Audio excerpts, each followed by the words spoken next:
ഇനി ഞങ്ങള് അടൽ സേതു അവിടെ കൂടെ പോവാണ്. കാർത്തികയുടെ സാരഥി എന്നാലും പറഞ്ഞുള്ളൂ കേട്ടാ ഈ പാലത്തും കൂടെ പോണെന്ന്. ഇത്ര വേഗത നടക്കുമെന്ന് വിചാരിച്ചില്ലേ. ഞങ്ങളെല്ലാരും ഒന്ന് മേടിച്ചൊരു ചാമ്പക്ക പിന്നെ വെള്ള ചാമ്പക്ക.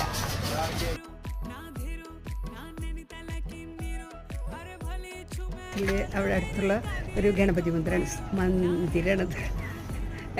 സ്വർണത്തിൻ്റെ ഇതായിട്ടുള്ളതാണ്, മൂർത്തിയാണ് അവിടെ.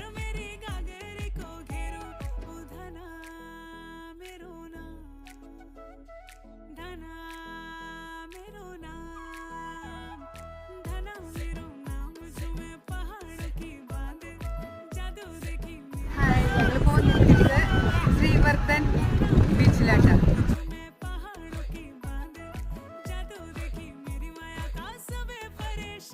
परेशान वे तू जान तू पहाड़ की बांध तेरी नौपट की